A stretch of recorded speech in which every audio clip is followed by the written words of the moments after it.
Hey, welcome to Picture This Film Reviews. I'm Matt. I'm Dan. Cayla. Hey, everybody. Another week, another movie. Actually, no, we're not talking about movies today, are we? We're doing something else. I forgot. We're splitting the episodes up. If you didn't catch us last week when we came back, we are doing now two shows a week, Mondays and Thursdays. Now, what does that look like? Mondays are going to be our bonus show, and a bonus show is going to be anything from news to what we're doing today. We're doing a top five countdown or something, top something countdown. You'll see what that means in a second. Um, it's just going to be a fun extra show. I think we all kind of said last week, we're not professionals. We don't have a script. So you're really going to see that in these Monday episodes. The Thursday shows will be a little bit more structured because there'll be just the strictly the review, the stats, everything that you usually get from us. Um, Before we go into what we're doing today, Dan and Cayla, how are you doing? How was your week? How was your weekend? We are good. We're just repainting our bedroom, remodeling in here. So we are been kind of busy actually. You can probably see behind us some patchwork on the walls. Came home one night. I was like, yeah, it'd be really good if we redid this room sometime next couple months. Like, yeah, come home. She's already painted one of the walls. Need to take all the photos down up till 11 o'clock, those kind of things. So I have a lot of free time on my hands. If you need help, just call me. We might. We have many, projects. yes, walls too in this Yeah. room. Yeah, you can come help us paint. One. It's great. I hate painting, but I would do it for you. So, Aw. I because I have, like I said, I have some free time on my hands suddenly. Um, so we are getting into today, boys and girls. If we are doing the top five ish uh countdown of our summer picks, our summer blockbuster, our summer movies, um, our top five of the movies that came out over the summer. Um, I thought that that was appropriate, considering summer's kind of winding down. We're getting into the fall season, um, so we're going to discuss uh, what our favorite movies of the summer were that we didn't get to talk about really because we were away. So I don't. Do we want to? So discovered right before recording that only one of us actually did the homework and has an actual top five. Um, yeah. So congratulations, Dan. He gets a gold star and an A+. This Um, reminds me of something that happened in like season 1 or 2. Was it we were supposed to watch a movie like Oh Seth's yeah. dad's pick or something? White Boy Rick. White Boy Rick, and we were the only ones yes, to do that. yes. We were supposed to watch White Boy Rick, and only one of us did or something. So so I've got a top four, and Kayla's got a top three. So I think we start with Dan, and we'll just have him reveal his number five, and then I guess he'll also reveal. Well, how about Dan? You go with your number five, then I'll go with my number four, then you can go with your number four, and then And I'll catch up. Kayla will catch up and bring in with number three. So if that makes sense. All right, guys. So again, we're starting at the bottom of our top 5 lists for well, whatever top list, top of the summer list. We'll just call them that. The movie I want to start off with was personally not my number 5. Kind of caught me by surprise, but it was a pretty good movie. Prey that launched. I thought that was a really good addition to the Predator franchise. Kind of like tore it, restarted it from the ground up, give it something fresh. And honestly, really enjoyed it. So I guess Matt, what was your number 4? My number four. Again, I just didn't even. I don't know. I guess I thought we were doing top four. I don't know. But my number four, ironically, was also Prey. I had zero expectations coming into this movie. I think I mentioned last week. So I didn't know what to expect. I knew that it was the first Predator movie we'd gotten in a couple years. The last one before this wasn't that great, although I didn't hate it as much as everyone else did. Um, but yeah, I didn't know what to expect going into this, and what we got was a survival movie, and I'm there for survival stuff. I've as an amateur filmmaker, wannabe filmmaker, as I say, I've made a survival movie, so there it's a genre that is close to my heart. I thought the actress, which name escapes me, but I thought she was fantastic. But the dog steals the show. I could watch a whole movie of just the dog in that world. And I liked the idea that the predator was in a different time period, like, and that kind of got a lot of people talking. Like, you know, this opens up doors to countless new sequels because you could put the predator really in any time period. It doesn't have to be modern day or the 80s. It could be way back Medieval, when. Yeah, samurai. it could be. Yes, exactly. So I really liked it. I know we don't do the number ratings anymore, but if I were to, I would have probably given it an 8 or 9. I really enjoyed it. You're number 4. You're going for your. Oh, I'm going for my number Yeah, 4. you go with your number 4, then she'll do number 3. So at number 4, again, I just want to say I'm a huge fan of Taika Waititi and both his acting and also his directing. I also follow Marvel, so there should be no surprise for the folks who watch this and watch me. I really like the Thor: Love and Thunder movie. There were a lot of parts that were hilarious, and if there's any way to get a snippet of those screaming goats in this, please add that to the edit on this. But a hilarious movie. I thought that was really well done. I really like Guardians of the Galaxy. We get to see them briefly.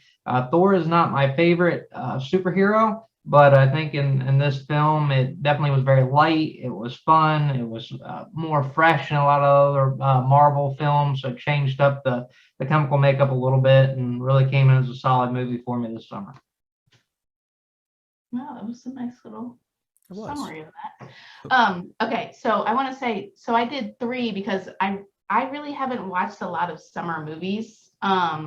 And now that I'm thinking about it, I did watch the Minions, so that could be my number 4 because that was honestly really good. It was so Okay. freaking funny. So I will make that my number 4. It's been a long time since the other Minions movie came out, but we watched it with our kids, and I really was looking forward to it because I love the Minions. Dan probably wasn't looking forward to it too much because the first one we saw, he fell asleep in the theater. This time he did not fall asleep though. So I'm gonna just say number 4 was Minions for me. Good family film to Yeah, check it out. really was. It really was. And it was so freaking funny. I found myself, like, I went to try to make this list, and maybe that's why I stopped at 4, but I was like, I haven't seen this. Oh, I haven't seen this. Yeah. Like, I didn't see Thor. I didn't see Minions. I wanted to see Jordan Peele's Nope. I didn't see that. Yeah, Like, same. so I guess we should disclaimer, like, there's a lot, just because we don't mention it here, Yeah. there's probably a lot that is good that we're not talking about. Yeah, that's true. Yeah, like I wanted to watch Elvis and I haven't got to see Elvis, and Nope too. Yeah, I really wanted to watch Nope, but just haven't had a chance to do it. Yeah. Unfortunately. So, all right. And am I going back to number Yes. 3 for me? Yes. Okay. So number 3. Okay. So I had talked about this previously, and I guess this is, yes, we did say this is considered a summer film. Maverick is number 3 for me. I'm not a huge recent stuff Tom Cruise fan. I like his older stuff, but I'd not watched the first one, and this really took me by surprise. I thought it was so action-packed and so fun that it keeps you going even for the length of time that it is, because it is a long movie, but it's literally nonstop. It hooks you in from the beginning and it keeps you there until the end. And I thought that was really nice. I loved Miles Teller in it, obviously. That stash was freaking great. And he was really what stole the show for me. I loved the banter between him and his crewmates. And that might have been something that I missed from the first movie because, like I said, I haven't seen it. But overall, it was a really good film. And I don't think we're doing ratings, right? Okay. Yeah, that was my number 3, Maverick. And I've seen that it's like busting records for domestic box record. It like just passed Infinity War or Endgame or something. I was like, dang, that's crazy. Yeah. Anyway, number 3. Oh, wow. Okay. Why is it like going so dark on here? So I guess, Dan, I'll go my number 3, then you number 3, then Cayla will do number 2. Yeah. See, this is what I mean. We're just figuring it out as we go, guys. So my number 3 was Elvis. I know I had mentioned it last season in season 2 that this was one of my most anticipated movies of the year. It didn't disappoint. I thought when I went into it, actually went to the theater by myself and watched this 2 hour and 45 minute Elvis movie by myself, and I was in a theater full of uh, elderly, shall we say, people. People that were alive when Elvis was alive. It's not common that someone my age or even younger than me is an Elvis fan. Elvis, just me being an old soul and growing up around grandparents that appreciated Elvis, it's just always been a part of my life. So I knew that I wanted to see this movie. And I thought Austin Butler was fantastic. I wasn't sure, honestly, how he was going to be. But I really think, I mean, there were times where I could look at it and I say, that's Austin Butler. But there were times in that movie where I looked at it and was like, that looks like Elvis. Like they nailed it. And then his singing voice, let's talk about how he literally transformed into Elvis. The movie used both real Elvis voice and Austin Butler's voice, and you can't tell which one's which. Like I had to look up and see which ones were Austin and which ones were Elvis. Wow. I read that Lisa Marie, Elvis's daughter, also couldn't tell the difference between her own father and Austin Butler. So Wow. that's what we're dealing with. And if you listen to him talk in interviews now, he's still doing the Elvis voice a year later. Like he hasn't filming wrapped over a year ago, and he still sounds like Elvis because he became that character. I guess there's a word for that. I can't even think of what it is right now. Immersed. What's that? They fully immerse himself in the character. That's what I was looking for a minute ago. But yeah, so but yeah, he studied that character. He studied the walk, the talk, and like, as if you listen to before and after videos of Austin Butler speaking, he has a much higher pitched voice usually, but now after filming Elvis, he's got a much lower tone in his voice like Elvis. So it's kind of funny. And Tom Hanks is Tom Hanks, and I will say I think that's maybe the first time he's ever been a bad guy, and in a movie, and he's kind of bad. He's kind of rotten. You watch it and you don't like Tom Hanks very much in this movie. So that was another one that I thought was very well done. Getting into my number 3, I'm going to bring it back to Cayla's pick. I actually agree with her on Maverick.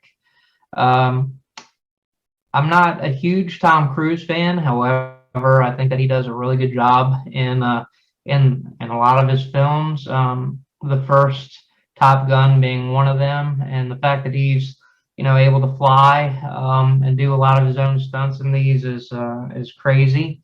I think there were a lot of throwbacks to the original film. I know Miles Teller did resemble a lot to me, the character of Goose from the original. I thought they did really good casting there because they did, I think, show a photo of Goose in one of the scenes, and then they had the same kind of mustache and all that going for them. So really good there. I just think overall, to be put into a cockpit, high stress situation, being able to really say you're one of the top fighter pilots in the world, that's it's a pretty interesting concept for a movie, and obviously it resonates with a lot of people. Got the whole America vibe going on there. So, but overall, really did enjoy the movie, and I would watch it again. And also, I just want to put a note in there to that brought Val Kilmer back. I know that was something Tom Cruise fought for as the Iceman. Again, spoiler alert, if you haven't seen it already, he does at the end die, but in the process, they explained away why he had, the talking or raspiness of his voice, and they covered that very well. And I think that was very well done, and glad they brought him back for this movie as well. Yeah. Okay. So my number 2. My number 2 is Prey. I had never seen any Predator movies, never seen any Alien versus Predator. I don't really like that kind of stuff. Like, it's not that I don't like Predator stuff, I don't like Alien stuff. And I kind of, to me, they kind of like go hand in hand. She's been spoiled because I think the first movie of the Alien franchise she saw was Prometheus. Yeah. So I think that for her, I don't like that kind of stuff. I don't like it kind of like makes me sick to my stomach, like the kind of whole alien in their body and stuff. And then Prometheus, yeah. Anyway, that's internally my issues with it. So that's why watching this, I really like for Matt too. Like I had no expectations really going into this. I was like, I am not gonna like this at all. I was like, it's gonna be what it is gonna be. But yeah, it was such a cool take on an alien film. And I don't really think we've seen anything like that. And I know you said you liked the main girl in there. I thought the brother was badass. And I could have watched just the war chief adventures of just the brother. Like that would have been cool.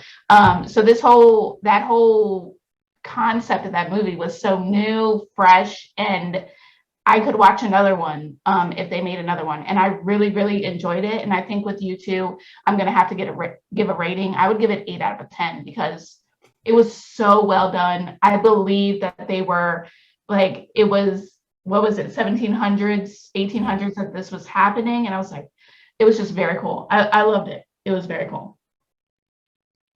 All right. Good deal. Who's a go-to? It's Matt. Okay. So not to duplicate a lot of what's already been done, but I guess that's when you watch movies and only a certain number of movies come out during the summer in a short period of time, you're going to have the same choices. So my number 2 is Top Gun Maverick. I thought this was my number 1 for a while. I thought that it was extremely well done for a sequel that was it 36, 38 years or something crazy later. And, I'm not going to repeat everything that's already been said by you guys, but I also thought bringing in Val Kilmer was just the icing on the cake. It made it that much more perfect. Like you didn't realize, like it would have been a good movie without him. But then when you put him in it, like just maybe because he's, with the whole throat cancer and everything, like maybe just seeing him when you didn't know for sure if you would see him, I think that just made it that much better and made it that much more great of a film. I am typically a Tom Cruise fan. I didn't used to be. Growing up, I was not a Tom Cruise fan, but as an adult, I've come to appreciate him more and more. So like he didn't disappoint, and I thought overall the movie was extremely well done, and it's one of the best movies of the year. Sweet. All right, so I'm bringing it to my number 2, and I'm sure this is not the last time you hear about this film while we're talking either. My number 2 pick was Black Phone with Ethan Hawke. Truthfully, I haven't seen a lot of Ethan Hawke movies. My all-time favorite of his, and probably one of the only few that I have watched of his, when he was in Training Day. And truthfully, his range, like from there to here, he's a phenomenal actor, and I swear to you, like very creepy. And without getting into too much detail on this, I do think that it could have been a lot darker or worse, and it didn't have to take it there because of Ethan Hawke's acting. And it was just the fact that he was there as this menacing character that really gave you a lot of, I don't know, certain horror movies or suspense movies you go to and you get that pressure and you start like, oh my gosh, what's going to happen? I got that from this. We've seen films like Doctor Sleep that, have horrible scenes with children involved that really like pulled your heartstrings. And while this has the notes or the story that include that, they never really put that in your face, and they don't have to. And I'm really glad they went the route they did with this. I got to watch this with Matt. It was a very good, well done movie. I'd recommend this to anybody who's looking back at the summertime films. Which one would stand out to you? This one's probably going to be one of my top for the year, and not just the summer for how well it was done. So thank you for sharing that. Okay, so I guess that brings me to my number 1. So we just saw this movie recently, and I think I touched base on this last week when we had talked. But my number 1 movie for the summer is Bullet Train. This was a movie that I wanted to see since I saw the first preview. It's honestly my kind of movie. And I told Dan, I was like, this would be a movie that I would direct if I was a director. Like, it has action. It's so funny. The storyline, like it takes you in 10 different places, but then it brings you together, like it's cohesive. So, and it really reminded me like of a film that Guy Ritchie would do. And I think that's why I loved it so much.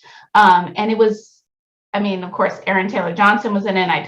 I said about this last week. I love Aaron Taylor Johnson, love Brad Pitt. So it was really, really good. It was so funny. I'd go watch it again. I loved it, loved it, loved it. This will probably be my number one movie for the year. I can't foresee anything else coming out that I was looking forward to as much as this. And it really like blew me out of the water. I was like loving it from sitting down in the seat when it started till it ended. And there's so many cameos in it too that, and hopefully this is not a spoiler. I'm not going to say who any of the cameos are, but it's so great when you think about it and you're thinking about like celebrities and pop culture stuff that they're acknowledging this in the film. So it kind of like ties a whole bunch of stuff together. And plus it's based on a book, so that makes it even better. So that could come up in our book adaptations, little spin on the wheel, but who knows? Anyway, I loved it. That's my number one. I want to go watch this again. They're having a $3 movie this coming weekend all across. It's going to be like freaking movie. No, it's at Flagship and too. Flagship. A whole bunch of places. It's like National Movie Day or something. So like I am like seriously want to go see this again because I loved it that much. Anyway, I will pass the torch to Matt. Here is the torch. Thank you. I got it. So my number one, as if there was any doubt, is also The Black Phone. I effing loved this movie. I think, like I mentioned last week, I've seen this 5 or 6 times, 6 or 7 times, something like that. It's at least in the 6 neighborhood. I love this movie. Of course, I'm a fan of horror movies anyway. I know that's not necessarily Cayla's thing, but I hope at some point you do get to watch this because it's so good. It's suspenseful. The thrill and the chill, if you will, is there. You're on the edge of your seat the whole time. The young actor Mason Thames, who plays Finney, is great. He is fantastic, and he leads the whole movie. He's like, I don't know how old he was when he filmed this, but he looks no more than maybe 13, 14-ish. He carries this whole movie on his back. I mean, yeah, you got Ethan Hawke's name on the poster, but Ethan Hawke's in it maybe a total of 30 minutes total, but he's spread throughout. He's sprinkled in very well, so you feel his presence even when he's not there. But Mason Thames is fantastic in this, and he to me, when I watched this, I said that kid right there is the next Timothy Chalamet or River Phoenix. He is fantastic, and the girl Madeline McGraw, I think her name is. If I'm wrong, forgive me. She also is fantastic. She plays the sister, and she's equally as important to this film. You were talking about movies based on a book. This was based on Joe Hill's book, Stephen King's son. Yeah. And when you watch it, there's a lot of Stephen King themes in it. You would if you didn't tell anybody and you said this is based on a book, who do you think wrote this? You would have probably guessed Stephen King. And of course, last bit, Ethan Hawke, because it is a movie where those 3 are your characters. The brother, the sister, and Ethan Hawke. And Ethan Hawke, as Dan said, is frightening. He's just pure nightmare fuel. This is, I think, one of the first times, if not the first time, that he played a villain, because he doesn't like playing villains, but I think he should change his tune because he is great at it. I want more of this character. Like, give me a prequel, give me something so I can see more of this character, because it was chilling. It's one of my new favorite horror villains, and my number one of the summer, and possibly my number one of the year. Have you read the book? I have not, but I intend to now as soon as I can come across it. Man, they definitely have a shared thing in their blood that they both love, terrorizing children in their books. So iconic for sure. So down to my number one, and again, this is a title that's already been heard, and I'm just going to go ahead and jump into it. No. Bullet Train. A lot of the points that Cayla's already said, Brad Pitt in this was amazing. There were a lot of minor supporting characters that came into this that you think you're going to hate in the beginning, and then towards the end you absolutely love. I think it had enough twists and turns to kind of keep you guessing for the most part to the end. Some of it was kind of predictable. Some of it was just so freaking outlandish that it's like, what the heck? And if you are a fan of Thomas the Tank Engine, you're going to love this film, guys. If you watch it, then you'll understand. But outside of that, without giving everything away, the ending was just so wild. It's just like from one thing to one thing to one thing to one thing, and it's just it was a good time, and it was a great experience to watch the entire movie. I'm with Cayla. I would definitely watch this film again. And especially because it was right around the time that we were doing our Jackass episode. Definitely had more respect for the main character, or Kick-Ass, not Jackass. I keep saying Jackass. I keep coming back to like Johnny Knoxville for some reason. I've had PTSD because we ended up watching that for the first time over this summer too, so that's a whole nother story. But anyways, Kick-Ass. But very good film. Go watch it if you haven't. Matt, add it to your watch list because I think it'll definitely be one of your. I think you would enjoy it. Enjoyable films. I'm actually quite curious to guess what one of our previous hosts, who shall not be named. Oh, I know that he enjoyed that movie very well. Oh, good. Yeah, very much so. I don't know if it's his favorite of the summer. I don't know, but I know that when he saw it, he texted me and told me it was fantastic. Good. Very good. Very good. Okay, well, I guess that kind of wraps up our big bonus episode. Big kind of list that we made for our summer movies. It does, for sure. So that kind of wraps up this episode. So guys, thank you for tuning in. Let us know, what were your favorite movies of the summer? Comment down below and tell us, was it something that we discussed and saw, or was it something we didn't see? Like, was it Nope? Was it the DC animated Pets thing that I thought looked adorable? Oh, Super Pets or something. Yeah, I thought that looked adorable as F, but I haven't gotten around to see it, and I haven't seen Bullet Train.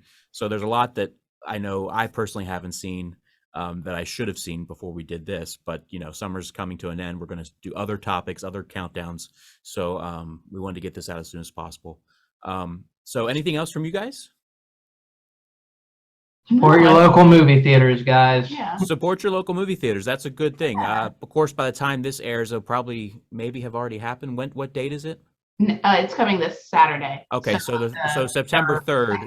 Yeah, Yeah. so by the time you watch this, it will have already happened. But September 3rd, I guess, is National Movie Day or something, and many theaters across the world are doing $3 tickets.